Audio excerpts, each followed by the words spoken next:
Hello Internet, welcome back to part 3 of our series on Socrates and Plato.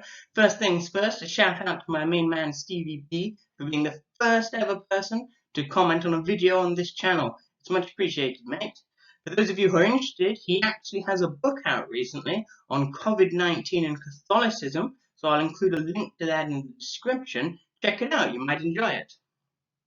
So on to the topic of today's video. In this video, we're going to be looking at the theory of recollection. Now, if you haven't watched parts 1 and 2 in this series, I'll include a link here. So click on that, go and watch those, and I'll also include some links in the description.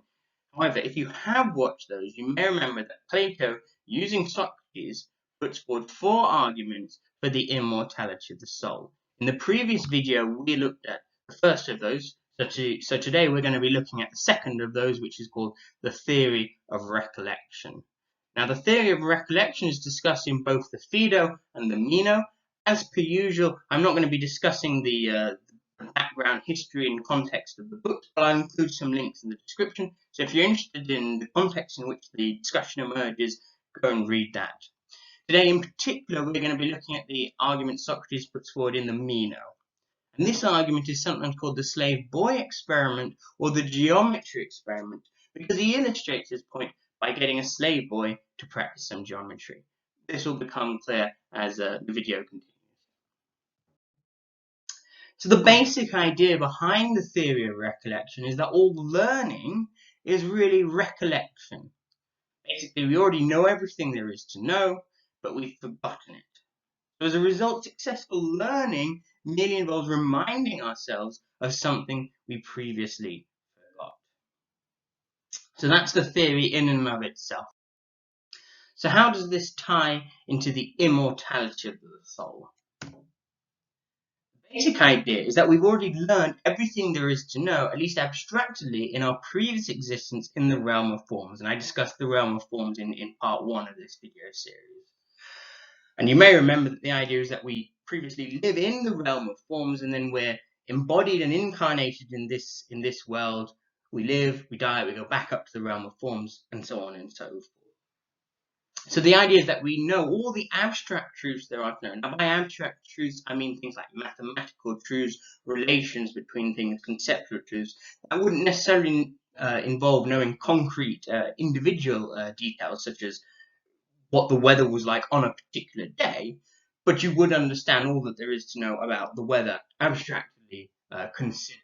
So this would be abstract knowledge, not particular knowledge. And so the idea is that when you live in the realm of forms, you observe all the forms directly, you have perfect abstract knowledge, but then you may remember you're born into this earthly realm and you forget everything.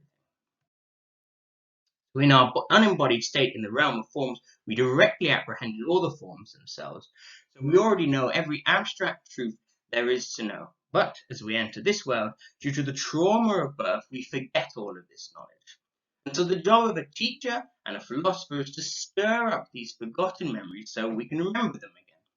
And this concept is called anamnesis, same as where we get amnesia from, forgetting things.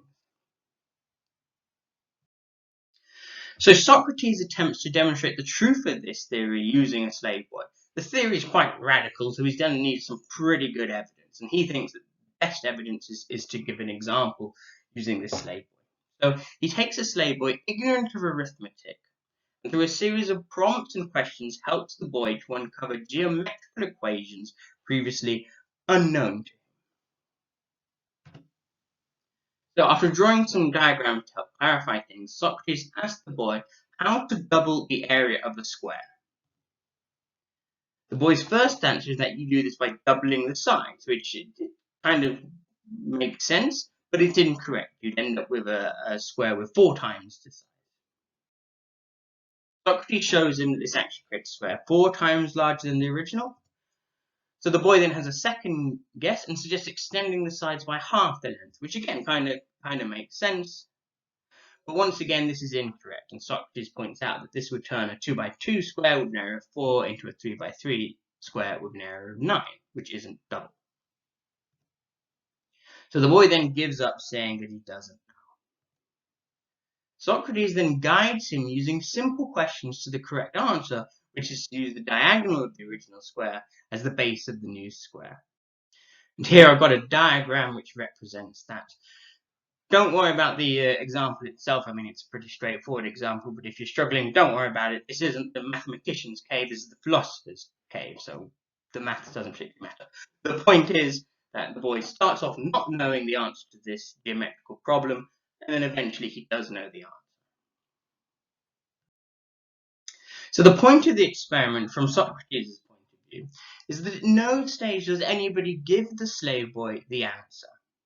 And so, according to Socrates, it can't be that the boy was taught the answer, since no one told him the answer. Rather, it must be that Socrates' skillful questioning reminded the boy of what he previously knew but had forgotten, thus supporting the theory of recollection. Where else could he have learnt it but in his previous existence in the realm of form? So on to some objections. It seems to me that the biggest problem with this sort of experiment is that it creates a false dilemma. What's a false dilemma? Well, it's a fallacy, which is an error in reasoning, in which it is assumed that there are only two options when there are in fact more than two. Socrates seems to assume that when you discover something new, either you were taught it by being explicitly told it, or you're remembering it. Socrates' point is that the boy clearly isn't taught it because nobody's told him it, so he must be remembering it. However, it seems to me that there's a third option which Socrates doesn't consider. And the third option is that you're inferring it on the basis of previous information that you do already know. And this is how I would interpret the case of the slave boy. He has some previous knowledge of geometry, and then with the help of Socrates' question, he arrives at new knowledge through inferring the answer based on what he already knew. So it seems to me that this isn't a terribly good argument for our previous existence in the realm of forms, and thus it's not a terribly good argument for the immortality of the soul. That's only one objection. I think there are probably others, and maybe there are responses to this objection. So you go away and have a think about it. What do you think of this argument? Do you think it's good? Do you think it needs some work? Do you think it can be rescued? Have a think about it.